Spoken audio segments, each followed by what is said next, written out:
Welcome to the Station Unfiltered podcast. I'm Rachel Bowman. And I'm Michelle Wheelis. This week, we want to dive a little deeper into what the station actually is. And so I'd like Rachel to share a little bit about her why for the vision of the station. We post a lot about the mentorship on our Instagram, and even in our intro episode, we talked about it a lot. But the station is so much more than that. And so I would just like Rachel to share a little bit about that. Yeah. So, yes, the station is a nonprofit. It's okay. We can have bloopers.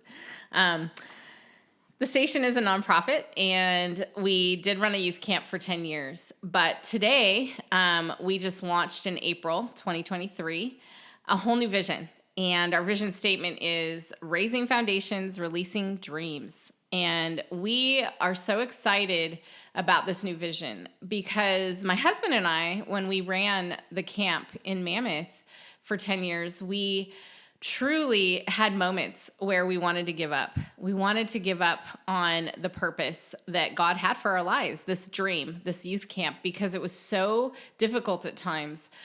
It just was like, honestly, heart-wrenching at times, the things that we faced along the way.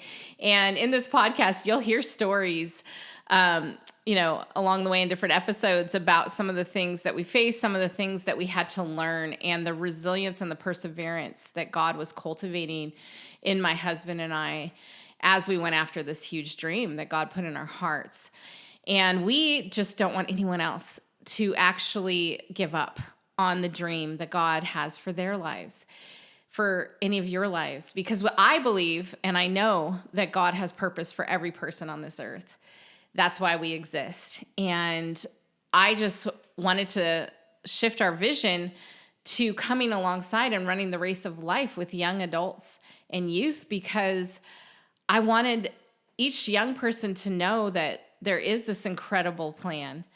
And there are dreams that are in their hearts that they can recognize and allow to surface in their life, and that God doesn't want them to give up either. And so we have this nonprofit, and we're coming alongside young adults and doing mentorship with individuals, but we're also coming alongside nonprofit leaders who are running nonprofit organizations already. And we're running this race with them, teaching them how to write a business plan and how to hone in on their vision more clear, how to manage their staff, and how to become resilient themselves so they don't give up.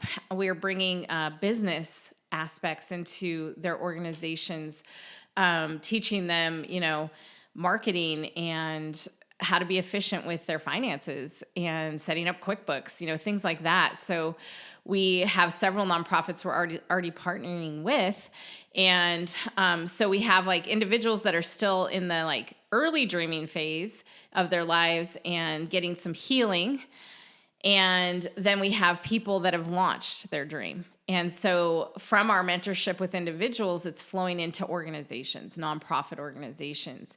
And from there, we're hoping someday to have another retreat center up in the Mammoth Lakes area where all these nonprofit organizations can bring their teams of people, their staff, or even the people they work with. Because a lot of nonprofits that we're working with right now actually work with youth or young adults, and they can run camps in Mammoth, and they can do team building, ministry training at this retreat center in the future.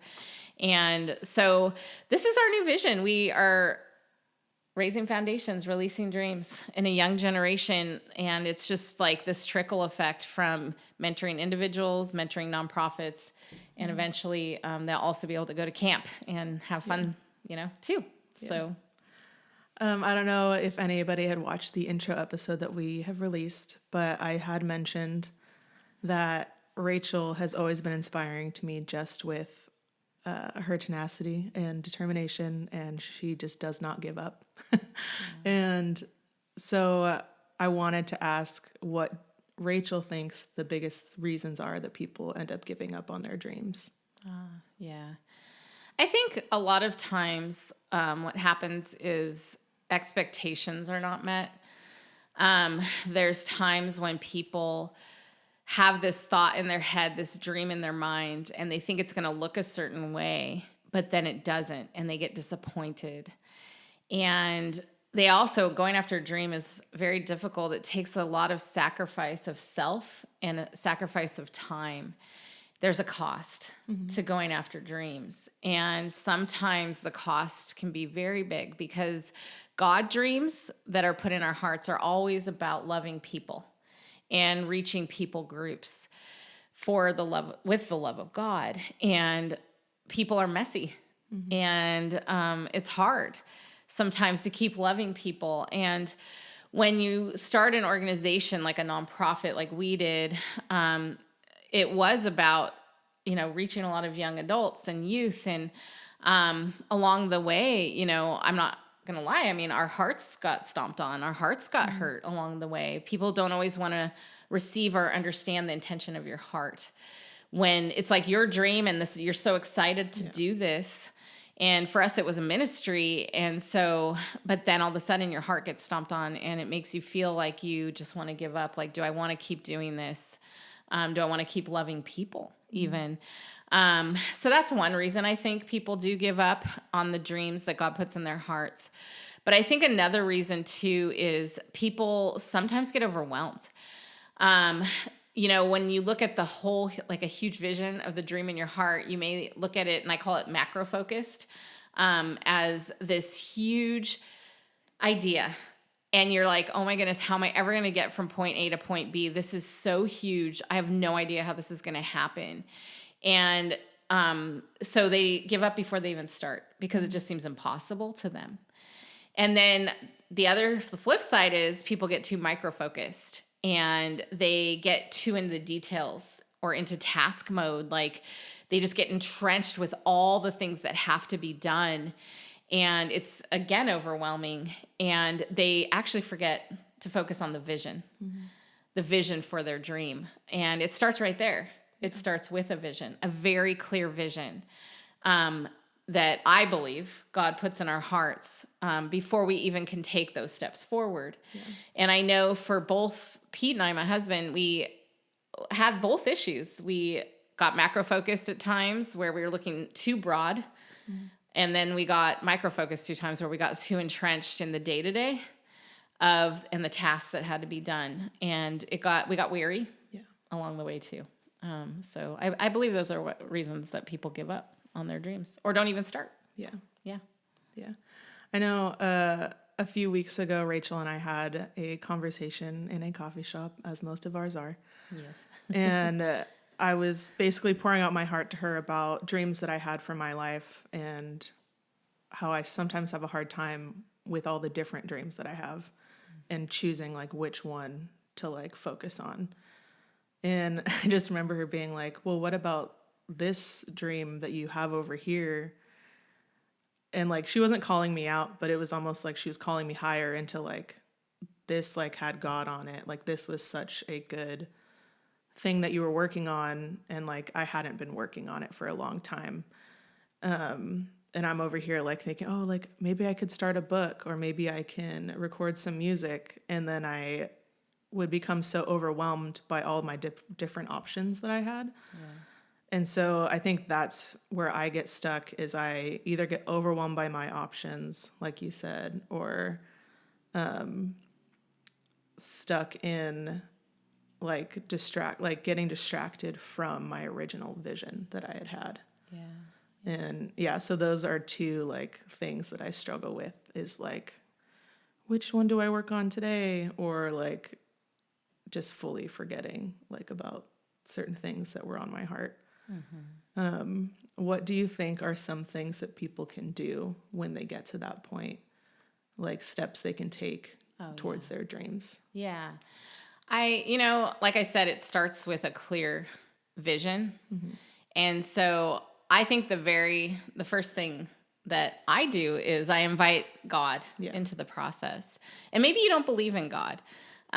So you can actually, truly, I want to address this because we believe in God, but if you don't, that's okay because we just want to share with you that you still have purpose on this earth. And we want to invite you to actually come to know God. Yeah. And to take some time. The first thing I would say to those that don't know Jesus is start asking yourself, what do you believe about your life and what do you believe about God? And just start there. And if you do believe in Jesus, invite him into the process. Invite the Holy Spirit of God into the process. Pray a lot. That's first step. And ask God, what is the vision that he has for your dream? There's a lot of dreams out there, like, that we have. Like, maybe we want to go on a trip around the world, and that's a cool dream. I wouldn't call that necessarily a God-given dream. Maybe it is. But then there's these God-given dreams. And those, like I mentioned before, those God-given dreams, the purpose behind those is to reach people with the love of God and with the truth of God and to share the gospel of Jesus Christ. And those are God-given dreams. And so in order to gain your vision and do the next step, you have to connect with God and invite him. And then you need to actually ask him what the vision is and get it so clear and write it down. Yeah, write it down and keep revisiting the vision over and over again and refining it and editing it until you realize that it's like concise and clear enough to move into the next step, which would be actually creating a plan, a business plan. And I think it's important too for people to know the season they're in. Yeah. Yeah, I think it's super important to know the season you're in, just because I get so caught up in even like I mentioned, the recording music or writing a book or whatever. Like, I don't have money right now to go and pay for recording, but I can practice my little heart out and get everything super solid for when I can go record. Like, I can take these steps in this season to be ready for when I can pay for it or when I can move into the next season. Yeah. And so that is super important, because I think I get so caught up in, oh, well, I don't have the money, like, I'm going to wait. And then I just wait forever and I'm not preparing. And that is probably, honestly, one of the biggest things too that people do, is they're not preparing for when the next season comes. And then it could probably almost feel like a fumble a little bit when the next season comes. And you're like, okay, now I can get ready. Yeah. But like you can get ready in the waiting. Yeah, I think that's super important to remember. Yeah, absolutely. Yeah, I too, like, when I've been mentoring some people, I've had like a lot of ideas get thrown at me, like, oh, I think I'm going to start a coffee shop, or I'm going to start a restaurant that feeds the homeless. But it's very easy, again, to have that macro vision, macro focus, and think, I'm going to start this restaurant. Okay, within the year, this restaurant's going to start, or this coffee shop's going to start. But a lot of times, at least the people I've been talking to about this, they've actually never worked at a restaurant. They've never even worked in coffee at all. And so we don't want to skip steps in the process. Yeah. That's why it's important to know what season you're in your life. Sometimes we're just in an equipping season, and we need to actually be in the trenches learning. And I know for Pete and I, before we started the camp, I worked at 7 different camps throughout college. And honestly, from the time that God dropped the dream in my heart to run a youth camp to the time we started was over 20 years. And God taught me so much about running a camp in every position there is in a camp. And then he taught me about ministry and how to lead teams of people. He had us volunteer at youth ministry and college ministry and start a college group. I mean, there was so much learning over the 2 decades. And that we had to have before we even launched that nonprofit youth camp. And so I think it's just so important for people to know the season they're in. And also it's connected to the resources you have too. And I do believe that God moves in the impossible. Like he does impossible things. Like, all things are possible with God. The Bible says that. But I also think there's wisdom from the Lord. And I believe that it's important that we ask God about his timing and ask him about, what season am I in, God? What season am I in? Should I launch this dream right now? Or am I in a learning season? Am I in an equipping season right now? So with all that said, what do you think you can leave people with today, like an encouragement for them to take those steps in their dreams? Yeah. I was 13 when I got the scholarship to go to a youth camp. And I can remember falling in love with camp. And then, like I said, I worked at 7 different camps throughout college. And God dropped that dream in my heart at 13 years old. I was being raised in a family where we had no money, and my dad was mentally ill. And I was like, this is impossible. I had no idea if this dream could ever happen. And then I met my husband, and I told him my dream about running a camp someday. And he said, oh, yeah, that's great. Sure. And we're in our early 20s.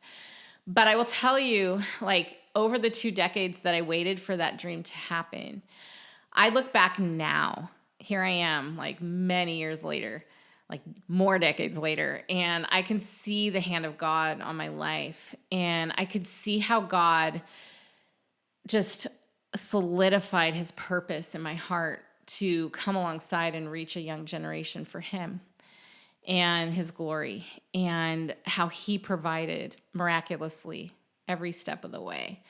And so what I want to leave with all of you today is there's always hope, because no one and nothing can stop the purposes of God for your life. No one and nothing can stop the purposes of God for your life. And so again, I'll go back to that first step. Seek God. Even if you don't know him, maybe you're mad at him today. Maybe you're disappointed with God. I just want to encourage you to just revisit those feelings, but also ask God to come and show you how he loves you this week. Just ask him. Ask him to show you how he loves you this week, because I believe he does. And I know he does. And he wants to show you. And part of him loving you is also revealing the dreams he has for you in your life. So, yeah. That's so good. Yeah. You gave me chills a little bit for a second there. Aww. If there's anything that we've talked about today that you would like prayer for, you are welcome to follow us. We actually want to invite everybody to follow us on the Station Corp Instagram. Please DM us. We want to pray for you. Mm-hmm. We want to answer your questions, whether it just be on a message or on this podcast. We want to have an open conversation with all of you. Yeah. So follow us at the Station Corp Instagram. Subscribe to our YouTube channel. It's just the Station Corp. If you have questions and you don't have Instagram, you can email us at info@thestationcorp.com. Yeah. Yeah, we want to hear from you. Yeah, we do. Yeah. Yeah, thank you so much for listening today. Yeah, thank you, guys. We'll see you next time. All right.